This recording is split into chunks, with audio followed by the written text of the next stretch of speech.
In the glittering heart of Chicago, where fortunes are made and broken with a single phone call, a story unfolded that proves truth is stranger than fiction. It happened at Meridian, a restaurant so exclusive that reservations are booked 6 months in advance and the wait list reads like a Fortune 500 directory. The players, a tech billionaire whose empire spans continents, and a young waitress from the South Side, invisible to the elite world she serves. She was about to utter 7 simple words that would unlock a 15-year-old mystery, expose a web of corporate betrayal, and reunite a family torn apart by greed. What she said seemed innocent enough, but it struck the billionaire with the force of lightning, causing a collapse that would unravel everything he thought he knew about his past. The air in Meridian was different from the Chicago streets below. It seemed purified of the city's industrial grit, leaving only the scent of aged bourbon, truffle risotto, and designer perfume. For 22-year-old Isabella Martinez, it was a world she was permitted to serve but never to truly enter. 5 nights a week, she traded her worn Converse for polished black pumps, her vintage thrift store finds for a crisp white uniform, and her own identity for a polite, deferential smile. Her real life existed in a cramped 2-bedroom apartment in Pilsen, where the air carried the aroma of her grandmother's cooking and distant dreams of Northwestern University's journalism program. Her mother, Sophia Martinez, was the center of her universe, a gentle, ethereal woman whose eyes held a permanent veil of confusion, as if she were perpetually trying to solve a puzzle with missing pieces. For as long as Isabella could remember, her mother had suffered from severe memory loss and chronic migraines, all stemming from a devastating car accident that had occurred when Isabella was just 7 years old. Sophia couldn't remember anything before waking up in Chicago General Hospital with no identification and no past. The social workers had given her a new name, and she had built a new, modest life from nothing. Their most treasured possession, the only link to a life before the accident, was a necklace Sophia wore every day, a delicate platinum chain holding an extraordinary pendant shaped like a hummingbird in flight, its wings spread wide to embrace a single emerald that seemed to catch light from impossible angles. Sophia said it felt like a piece of her soul, even though she had no memory of who had given it to her. The hummingbird represented the great mystery of their lives, a beautiful, solitary clue in a case with no other evidence. Tonight, Isabella's section was graced by a legend, Marcus Blackwell, CEO of Blackwell Technologies, the man who had revolutionized cloud computing and artificial intelligence. His company's headquarters dominated the Chicago skyline like a glass and steel monument to innovation. At 45, Blackwell was known not just for his technological genius but for his reclusiveness following a personal tragedy that had hollowed him out years ago. He sat alone at table 12, overlooking the glittering cityscape, a ghost haunting his own success. He had sharp, penetrating blue eyes that missed nothing, and the kind of presence that made conversation stop when he entered a room. Yet tonight, he seemed diminished, carrying an aura of profound grief that made the other servers avoid his table, leaving him to the newest member of their team. Isabella approached with practiced composure, though her heart hammered against her ribs. "Good evening, Mr. Blackwell. May I start you with something to drink?" Marcus Blackwell barely glanced up from his tablet. "Macallan 25, neat." His voice was gravelly, dismissive, the tone of a man accustomed to being obeyed without question. Throughout the evening, he remained the perfect portrait of cold efficiency. He ate methodically, drank sparingly, and looked through Isabella as if she were made of air. She was simply a function, hands that delivered food and cleared plates, nothing more. As she served his dessert, a deconstructed chocolate soufflé, her sleeve caught on his water glass. She steadied it quickly. But the motion caused her grandmother's antique bracelet to slide down her wrist, revealing the delicate hummingbird pendant she wore on a thin chain, a smaller, matching piece to her mother's necklace that Sophia had commissioned from a jeweler in Little Village for Isabella's 18th birthday. Marcus Blackwell's fork froze halfway to his mouth. The sound of fine china hitting the table was like a gunshot in the hushed restaurant. Every muscle in his body went rigid. His face, already pale from years spent under fluorescent office lighting, became ghostly white. His piercing blue eyes locked onto the tiny hummingbird pendant with an expression of raw shock. He wasn't looking at a piece of jewelry, he was staring at an impossibility. The silence stretched between them, heavy and suffocating. Isabella stood frozen, her training screaming at her to apologize and retreat, but she couldn't move. She was pinned by the intensity of his stare, by something that looked less like anger and more like a man seeing the dead walk. His eyes finally lifted from her pendant to her face, truly seeing her for the first time. He scanned her features, her dark hair with subtle waves, the shape of her brown eyes, the curve of her smile, with a desperate, frantic energy, as if searching for a ghost in a crowded room. Confused and frightened by his reaction, Isabella felt nervous energy bubble up inside her. She needed to break the terrible spell that had fallen over their table. She gave a small, uncertain smile and gestured to her pendant. "It's beautiful, isn't it? The craftsmanship is incredible." Wanting to humanize herself, to connect beyond her role as invisible service, she added the 7 words that would shatter his world: "My mom has one exactly like it." The words hung in the air.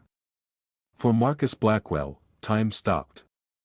The carefully constructed walls he had built around his shattered heart crumbled to dust. His breath caught in his throat as if someone had reached into his chest and squeezed.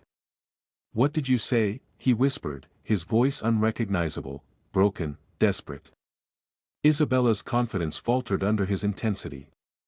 "My mother, she has the same necklace. Only larger. It's her most precious possession." Marcus's hand shot out, not to grab her, but as if to ward off a ghost. His fingers trembled violently. His gaze was no longer on the pendant but locked on Isabella's eyes, a storm of emotions swirling within them, anguish, disbelief, and a terrifying flicker of impossible hope. "Your mother," he stammered, the name catching in his throat. "What's her name? What is her name?" Before Isabella could answer, his body betrayed him. His eyes rolled back, a strangled gasp escaped his lips, and he pitched forward. His head struck the table with a sickening thud, sending the delicate dessert flying, before he slumped sideways and collapsed from his chair onto the restaurant's marble floor with a sound that echoed through the sudden silence. The 7 words, "My mom has one exactly like it," would prove to be the key that unlocked a mystery spanning 15 years, revealing a truth so shocking it would shake the very foundations of one of America's most powerful families. Chaos erupted in Meridian as Chicago's tech mogul collapsed onto the marble floor. The refined atmosphere shattered like crystal, screams piercing the air as the city's elite scrambled away from their tables. Henri Baptiste, the maitre d', rushed over with the horror of a man watching his career implode. "Call 911. Someone call an ambulance now."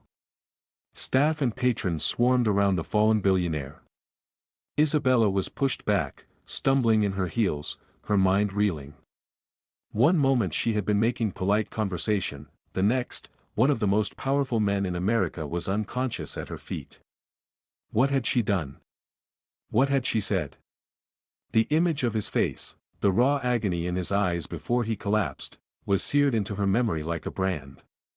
As paramedics worked frantically to stabilize Marcus Blackwell, a stern-looking woman in an expensive suit who had been dining at a nearby table took charge. This was Catherine Ross, Blackwell's attorney and closest confidant. A woman known for managing crises worth billions.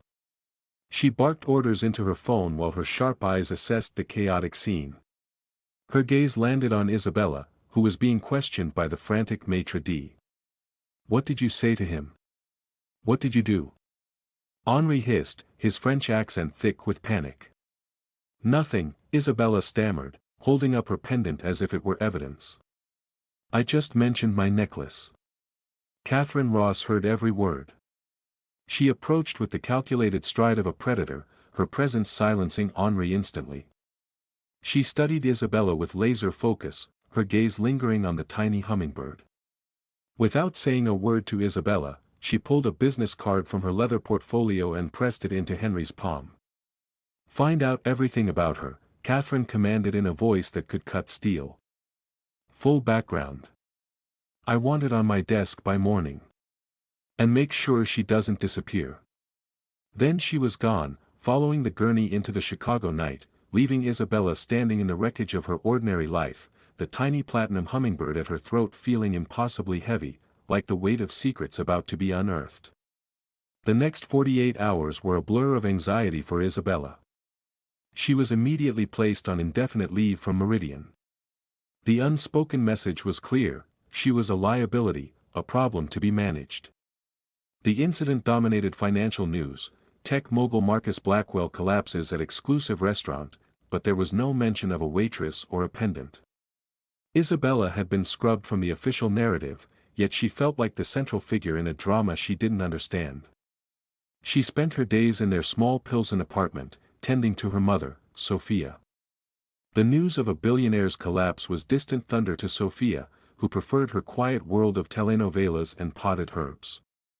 Isabella watched her mother, tracing the familiar lines of her face, listening to her gentle, slightly detached voice, and tried to connect this fragile woman to the violent reaction of the most powerful man she had ever met. It seemed impossible. Her mother was Sofia Martinez, a woman who found joy in a perfectly brewed café con leche, who sang off-key while watering her geraniums. She wore the hummingbird pendant on a chain tucked under her blouse, a secret treasure close to her heart. When Isabella asked about it again, Sophia just gave her that familiar, wistful smile. "I don't know where it came from, Mija," she said, her fingers tracing the delicate wings. "But when I woke up in that hospital, it was the only thing I had. It felt like an anchor.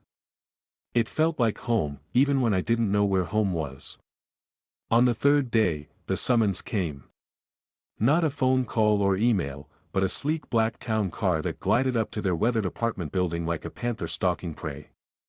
A man in a chauffeur's uniform knocked politely but firmly, informing Ms. Isabella Martinez that Ms. Catherine Ross requested her presence. It was not a request. The ride to downtown Chicago was a journey into another dimension. The car's leather interior smelled of wealth and power. The city's noise was reduced to a distant murmur. Isabella felt small and out of place, her thrift store cardigan a stark contrast to the polished world she was entering. She was taken not to an office, but to the penthouse floor of Northwestern Memorial Hospital's VIP wing, where Chicago's elite came to heal in hotel-like suites. Catherine Ross met her at the elevator, tall, impeccably dressed, with the unnervingly calm demeanor of someone who handled billion-dollar crises before breakfast. "Miss Martinez," she said, her voice neutral. "Thank you for coming. Mr. Blackwell is awake. He has requested to see you." She led Isabella down a quiet, carpeted hallway to a pair of mahogany doors. A security guard stood motionless outside. "He is still weak," Catherine cautioned. "The doctors have stabilized him. It wasn't a heart attack. It was shock, severe psychological trauma. You mentioned a pendant, one that belongs to your mother. Mr. Blackwell is intensely interested in it." Isabella's heart hammered against her ribs. "I don't understand. What did I do?" Catherine stopped and studied her with analytical precision. "That's what we're hoping to find out. Before you enter, I need you to understand something. The man you're about to see hasn't been the same since his wife, Elena, died in a car accident 15 years ago. He is a man haunted by the past. Be mindful of that." She opened the door and ushered Isabella inside. The hospital suite was larger than her entire apartment, with panoramic views of Lake Michigan. But the blinds were partially drawn, casting the room in somber twilight. Marcus Blackwell was not lying in bed, but sitting in a leather armchair near the window, dressed in expensive pajamas and a silk robe. He was connected to discreet monitoring equipment, and machines beeped softly in the background. He looked older, more fragile than he had at the restaurant. The icy armor was gone, replaced by raw, aching vulnerability. His eyes, though, burned with desperate intensity as they locked onto hers. "Miss Martinez," he said, his voice hoarse. "Please, come closer." Isabella approached cautiously, feeling like she was walking toward the edge of a precipice. He gestured to a chair opposite him. She sat, hands clenched in her lap. "The pendant," he said, his voice cracking. "You said your mother has one. Isabella nodded, unable to speak. Where did she get it? He pressed, leaning forward, his entire being focused on her answer. She doesn't know, Isabella said softly. She's had it as long as I can remember. She has amnesia from an accident, a car crash 15 years ago. Marcus Blackwell's breath hitched. He closed his eyes, a wave of pain washing over his features. An accident, he whispered, tasting the words like poison. He opened his eyes again, and they glistened with unshed tears. That pendant, I designed it. There is only one in the entire world. I designed it for my wife, Elena, for our first anniversary. 2 hummingbirds in flight, symbolizing souls that mate for life. He took a shuddering breath, the monitoring equipment registering his distress. She was wearing it the day she died. Her car went off the road near Lake Forest. They never recovered her body from the ravine, only wreckage and her belongings. But the pendant was never found. He looked at Isabella, his gaze filled with impossible hope. Miss Martinez, please, I have to see it. I have to see your mother. The air in the hospital suite grew thick with the weight of 15 years of grief. Isabella stared at Marcus Blackwell, her mind struggling to process the impossible connection. Elena, her mother was Sophia, not Elena. The names weren't even close. This had to be a tragic coincidence, 2 similar pendants crafted by different hands. Sir, Mr. Blackwell, Isabella began, her voice trembling. I'm truly sorry for your loss, but I think there's been a misunderstanding. My mother's name is Sophia Martinez, not Elena. She's been Sophia her entire life, as far as I know. Marcus flinched as if she had struck him. The flicker of hope in his eyes dimmed, replaced by profound confusion. Sophia, he repeated, testing the name on his tongue. It was foreign, meaningless to him. No, that can't be right. The pendant, that pendant is part of her soul. It's part of mine. He leaned back in his chair, his energy seeming to drain away. The heart monitors beeping quickened slightly. Catherine Ross, who had been standing silently by the door, took a step forward with a warning look. Perhaps this is too much for today, Catherine suggested, her voice low and measured. No, Marcus shot back, waving her away. He turned his focus back to Isabella, his eyes pleading. Please, just tell me about her. Your mother, this accident. When was it? Where? Isabella felt a knot of dread tighten in her stomach. I don't know all the details. She doesn't either, it's all just fragments to her. She remembers waking up in a small community hospital about an hour outside Chicago. It was about 15 years ago. The nurses there were the ones who named her Sophia. She had no ID, no memory of who she was or how she got there. They said she was found unconscious on a rural road after what appeared to be a single-car accident. Every word Isabella spoke seemed to land like a physical blow on Marcus. Chicago. 15 years ago. His wife Elena had been driving back from a charity gala in Lake Forest when her car skidded off the road during a terrible storm. The official report had been clear, a tragic accident, a car lost to the ravine. He had spent a fortune on private search and recovery teams. They found wreckage, a torn piece of her dress, her purse, but never her body. The assumption had always been that she had been thrown from the vehicle and the elements had claimed her. Lake Forest, he whispered, the name tasting like ashes. His mind was racing, trying to connect dots that seemed impossible. The official report had been so definitive, so final. He had seen the twisted metal of her BMW himself. Could it be possible, he murmured to himself, his voice filled with a terrifying mix of hope and fear. Could she have survived? Sir, with all due respect, Isabella said, her protective instincts for her mother kicking in, my mother is a fragile woman. She's built a quiet life for herself and me. Showing up and bringing up a past she can't remember, a past that might not even be hers, could destroy her. I can't let that happen. I understand, Marcus said, his voice gaining a sliver of its former authority. I will be careful. But I cannot live another day with this question hanging over my soul. For 15 years, I have been a ghost. I have been half a man. If there is even a 1 in a million chance that the woman who raised you is the same woman who gave me life, I have to know. He looked at Catherine. Catherine, get everything you can on that hospital. Records from 15 years ago. Jane Doe admissions. I want names of every doctor, every nurse who worked there. Find out who found her, who treated her. Catherine nodded, already pulling out her phone. I'm on it. Marcus turned back to Isabella, his expression softening. Miss Martinez, Isabella, I know this is an incredible burden to place on you. But I'm asking you, please. Let me meet her. Not as Marcus Blackwell the billionaire, just as a man searching for answers. I won't pressure her. I won't even mention the name Elena. I just want to see her, to see the pendant.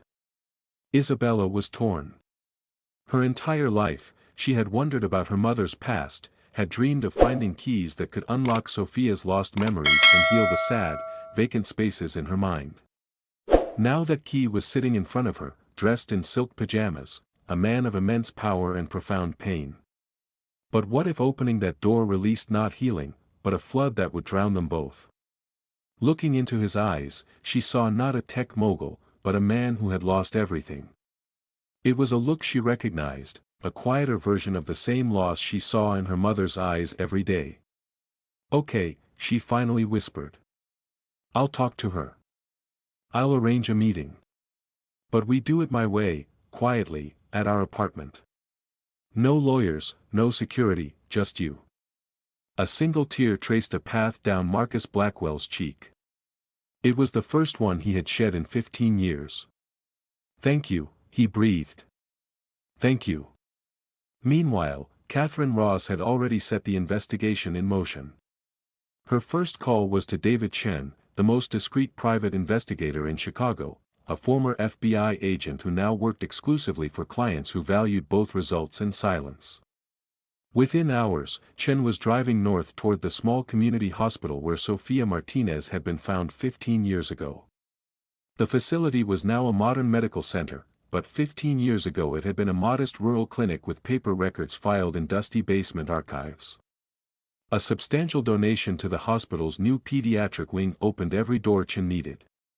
He and his team of digital forensics experts began piecing together the events of that stormy night in November, 15 years ago.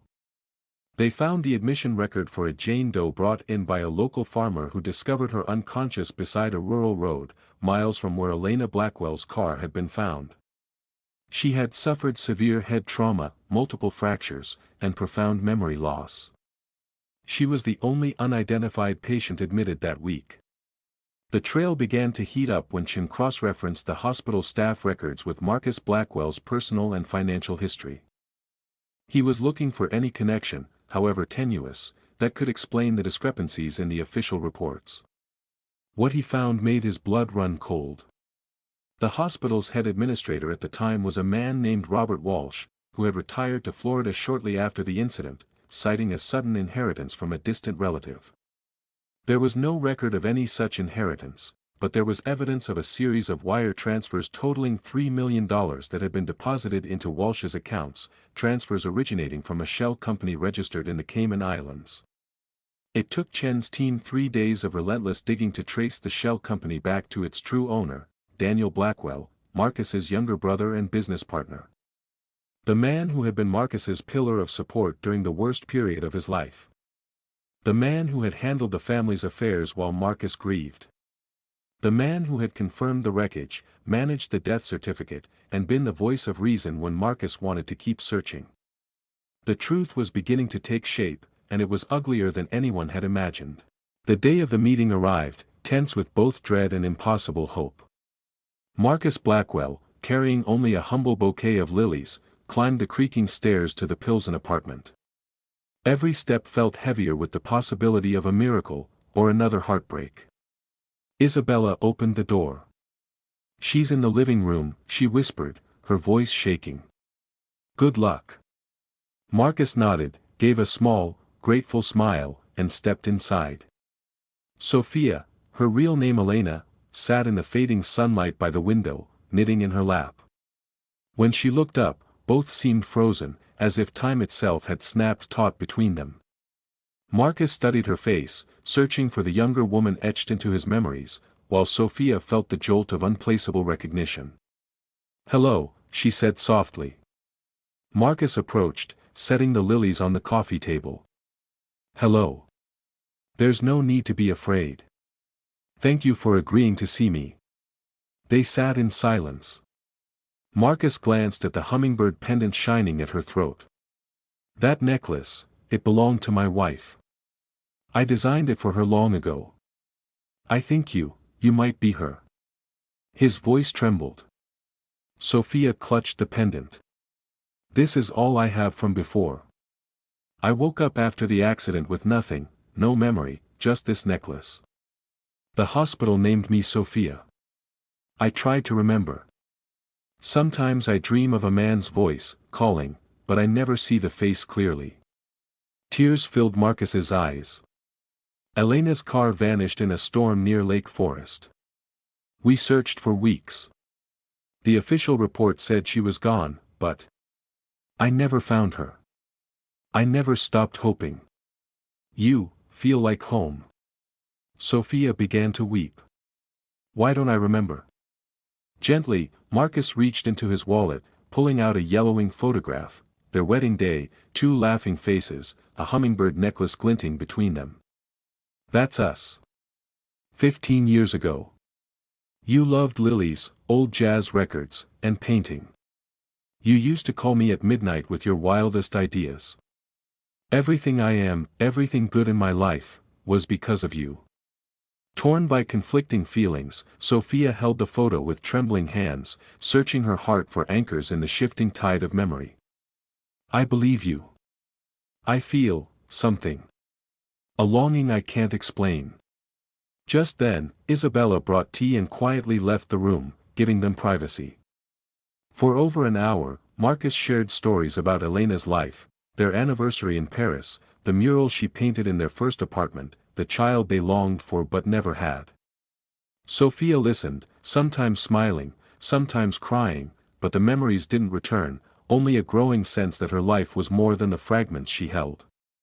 As evening darkened the room, Marcus finally said, "No matter what you remember, or don't, I won't let you disappear again. You deserve to know who you are, and I want you to have the choice to decide your future." Sophia reached across the table, taking his hand. "I want to try. Even if I never remember, I want to know the truth. For both our sakes." Elsewhere in the city, David Chen and Catherine Ross prepared their own confrontation, this time with Daniel Blackwell. They compiled Maria Santos' testimony, the money trail, signatures on transfer papers, and a detailed timeline of the cover-up. The web Daniel had spun was unraveling. Catherine arranged an emergency board meeting at Blackwell Tech. Daniel, sensing the walls closing in, went on the defensive, insisting Elena/Sophia was dead, that Marcus was being manipulated by an opportunist and her daughter. But Chen and Catherine laid out evidence so irrefutable that even the most loyal board members turned cold. Daniel's face drained of color as he realized the fate awaiting him, not only legal charges for fraud and embezzlement, but public disgrace for a decade and a half of cruelty. As the city lights flickered on outside the boardroom windows, Daniel Blackwell's empire, built on lies and stolen love, began to crumble. For the first time, Marcus Blackwell believed the future might hold hope, not just pain. And in a tiny apartment in Pilsen, 2 lost souls sat hand in hand, determined to forge new memories, whether the old ones returned or not. That in the weeks following their first meeting, Marcus and Sophia began the delicate process of rebuilding a life together. He moved her and Isabella to a modest home in Lincoln Park, comfortable but not ostentatious, with a garden where Sophia could nurture the flowers she loved. Dr. Rachel Chen, a leading neurologist at Northwestern Memorial, began working with Sophia to understand her amnesia.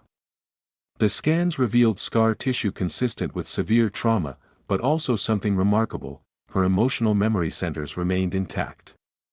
"It's unusual," Dr. Chen explained during one session. Your factual memories were disrupted, but the feelings associated with them, love, joy, grief, those pathways are still there. They're why you recognize Marcus emotionally before consciously. Sophia nodded, her hand instinctively finding Marcus's. Sometimes when he speaks, my heart knows what he's going to say before my mind does. It's like, remembering with feelings instead of thoughts. The breakthrough came unexpectedly. Sophia was arranging flowers in their kitchen when Marcus played an old jazz record, Miles Davis's, Kind of Blue. The opening notes filled the air, and Sophia suddenly froze, her hands trembling. "This song," she whispered. "We danced to this. In our apartment, there was a broken radiator that clanked, and you said the music would cover the noise." Tears streamed down her face as the memory surfaced like light breaking through water. Marcus rushed to her side. "Yes," he breathed. "Our first apartment in River North. You painted sunflowers on the kitchen wall because you said it needed sunshine." "The sunflowers?" Sophia gasped. "I painted them yellow and orange, but I ran out of yellow paint, so some of them were just orange, and you said they looked like they were blushing." The memory was crystal clear, as if it had happened yesterday. Over the following days, more memories returned in fragments: their wedding day when it rained but Sophia called it lucky, the way Marcus made terrible coffee but she drank it anyway because he tried so hard, the night they slow danced in their empty living room before the furniture arrived. But the memories weren't just joyful. Sophia began remembering the tension in their marriage's final months, her growing suspicions about Daniel's financial management, the arguments about money that seemed to come from nowhere. "I was investigating something," she told Marcus one evening as they sat in their garden. "Something about missing funds. I had spreadsheets hidden in my art studio. I was going to show them to you after your business trip." Marcus's face darkened. "Daniel convinced me those were just accounting errors. He said you were stressed, seeing patterns that weren't there." I believed him over my own wife. The guilt in his voice was devastating. Meanwhile, the legal noose was tightening around Daniel Blackwell. The FBI had seized his assets and frozen his accounts. The evidence Chen had gathered painted a clear picture: Daniel had been embezzling millions from Blackwell Technologies for years, and when Elena got too close to the truth, he had seized the opportunity of her accident to make her disappear. The trial began in federal court 3 months later. The media called it the Hummingbird case, after the pendant that had started it all. Daniel's lawyers argued he was protecting the company and his traumatized brother, but the evidence was overwhelming. Maria Santos, the former night nurse, testified about the mysterious brother who had claimed Elena. Bank records showed millions flowing into Daniel's accounts.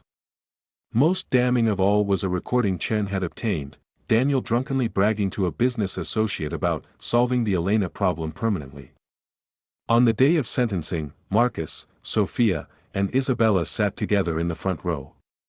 Daniel, once powerful and commanding, looked broken as the judge sentenced him to 25 years in federal prison.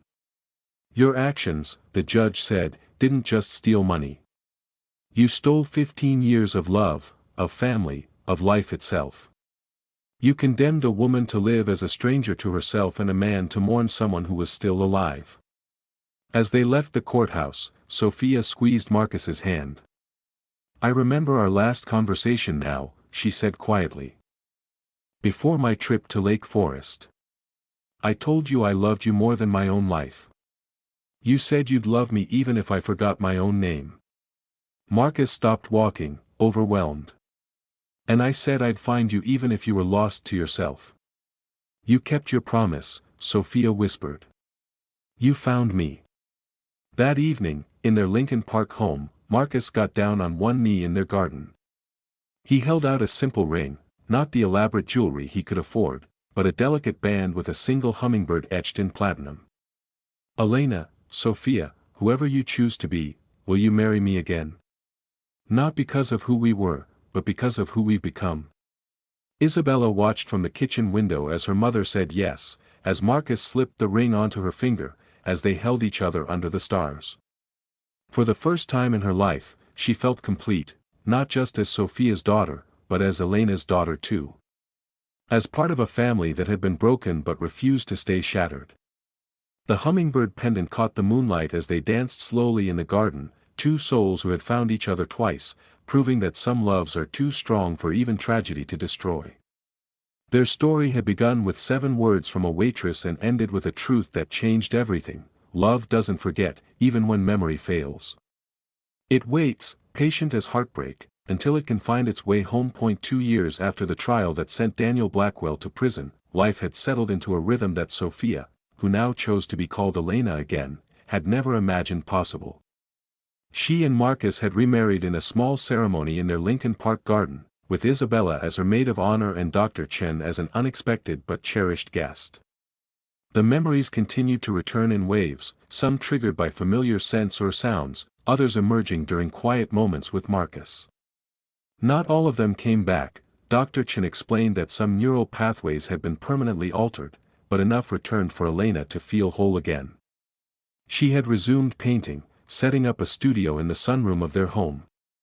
Her style had evolved during her years as Sophia, becoming softer, more impressionistic. Marcus would sometimes find her there at dawn, brush in hand, capturing the way morning light filtered through the trees. "You paint differently now," he told her one morning, watching her work on a canvas filled with hummingbirds in flight. "Before, your work was precise, controlled. Now it's free." Elena smiled, wiping paint from her fingers. "Maybe that's what those 15 years gave me. I learned to live without certainty, to find beauty in fragments. I think I'm a better artist for it." Isabella had enrolled at Northwestern University on a full scholarship, studying journalism as she'd always dreamed. She split her time between the dorms and home, still protective of her mother but learning to let go. She was writing her senior thesis on corporate fraud and its human cost, using their story as a case study. "Are you comfortable with me writing about this?" she had asked Elena and Marcus over dinner one evening. Elena reached across the table to take her daughter's hand. "Mija, if our story can help someone else, then all that pain served a purpose. Write it. Tell the truth." The Blackwell Technologies had survived Daniel's betrayal, stronger than before. Marcus had restructured the company's governance, implementing safeguards to prevent another embezzlement. He'd also established the Elena Foundation, providing support for families dealing with memory loss and traumatic brain injuries.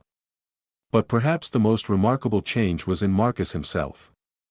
The driven, solitary man who had eaten alone in restaurants had been replaced by someone who prioritized family dinners and weekend garden walks. His employees noticed he smiled more, left the office at reasonable hours, and actually took vacations. One evening, as they prepared for bed, Elena noticed Marcus staring at the hummingbird pendant on her nightstand, the one that had started it all. "Do you ever wonder what would have happened if Isabella hadn't been working that night?" she asked softly. Marcus considered this. "We might never have found each other. I was so buried in grief and work, I might have lived the rest of my life as half a person." He turned to her. "But somehow, I think we would have. Love like ours, it finds a way." Elena curled against his side.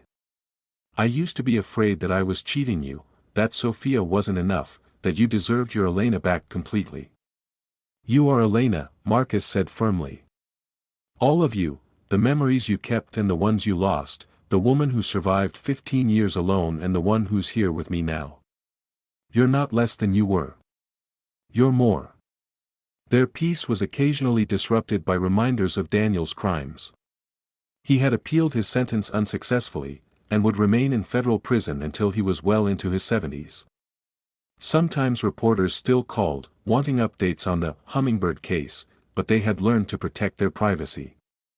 The real victory wasn't legal, it was the life they had built from the ashes of tragedy.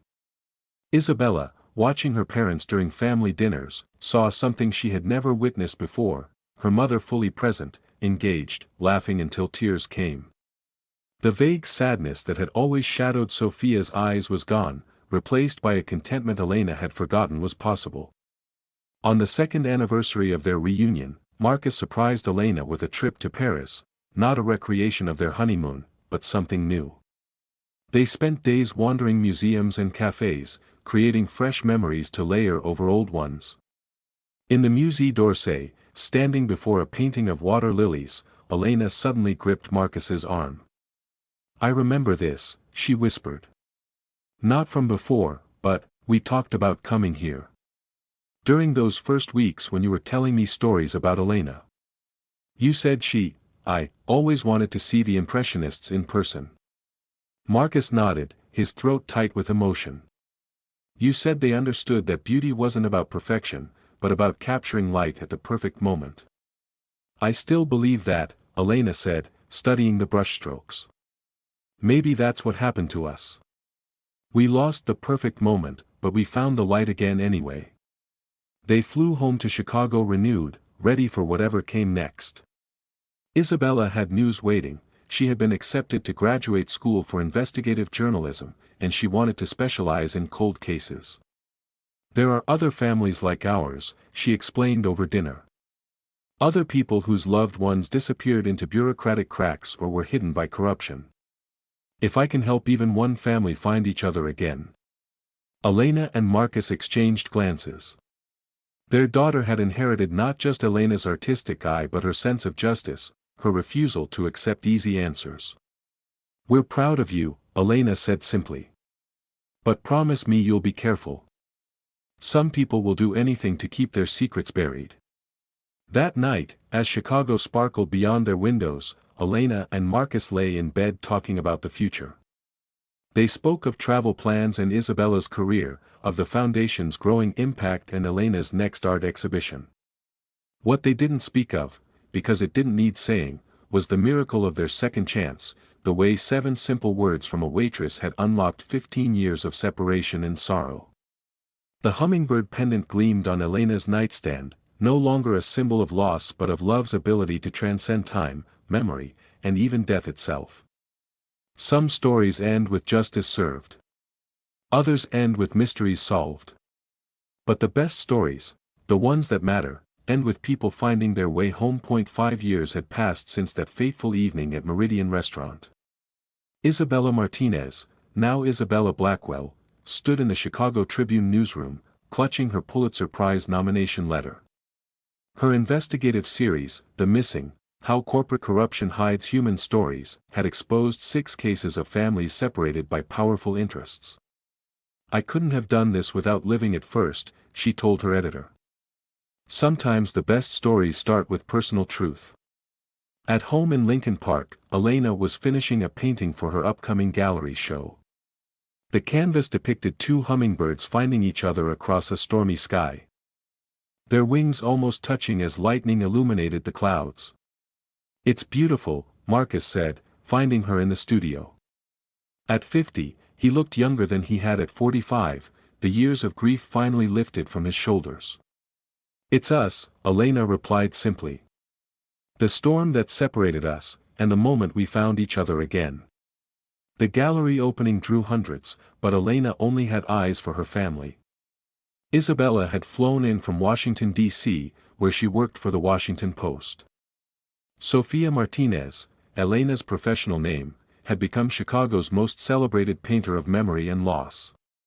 "The thing about amnesia," she told a reporter, "is that it teaches you the difference between remembering and knowing.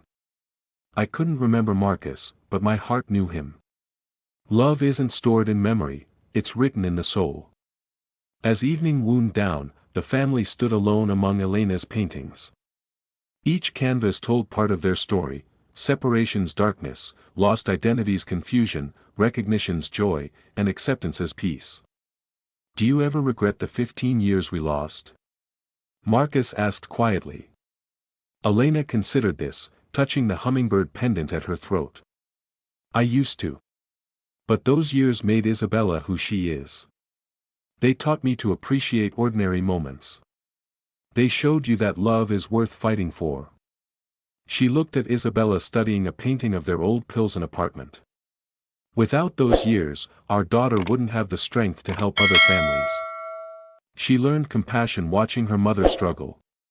She learned persistence by refusing to give up." Isabella joined them, tears in her eyes. Our story wasn't unique because of amnesia or corporate fraud. It was unique because we never stopped loving each other, even when we didn't know why. A year later, Daniel Blackwell died in federal prison. Neither Marcus nor Elena attended the funeral, but they held a memorial service in their garden, not for the man who destroyed their lives, but for the brother Marcus thought he'd known. "He was my family once," Marcus explained as they planted a memorial tree. "I need to grieve who I thought he was, even if I can't forgive who he actually was." Elena understood. Her relationship with memory had taught her that people could be multiple things simultaneously: loved and hated, mourned and celebrated, remembered and forgotten. As Isabella's career flourished and more families reunited through her reporting, Elena and Marcus settled into marriage built on gratitude rather than assumption, chosen love rather than just destiny. They traveled often, always together, making up for missed adventures. They volunteered at the foundation, helping couples navigate memory loss complexities. They grew older gracefully, silver-haired but still holding hands, still dancing in their kitchen to old jazz. On their 10th reunion anniversary, Isabella called it their real anniversary, they returned to Meridian. Management had reserved the same table where it all began. Elena wore the Hummingbird Pendant, as always. Isabella raised her glass in toast. To 7 words that changed everything, my mom has one exactly like it. Those words brought Dad back to us, brought Mom back to herself, and taught me that the most important stories hide in plain sight. Marcus and Elena touched glasses to hers, then each other's. Around them, Chicago's elite dined and discussed million-dollar deals, unaware they shared space with one of history's most extraordinary love stories. Leaving the restaurant, Elena paused where Marcus had collapsed 5 years earlier. She knelt and touched the marble floor. "Thank you," she whispered to whatever force had brought them together: fate, coincidence, love's stubborn refusal to die. The Hummingbird Pendant caught the restaurant's light as they walked into the Chicago night, 3 people who learned that families aren't just born but reborn, again and again, as many times as love demands. Their story reminds us that precious lost things aren't always gone forever, sometimes they wait for the right moment, the right words, the right person to bring them home. Sometimes the greatest miracle isn't remembering the past, but having courage to build a future from whatever pieces remain.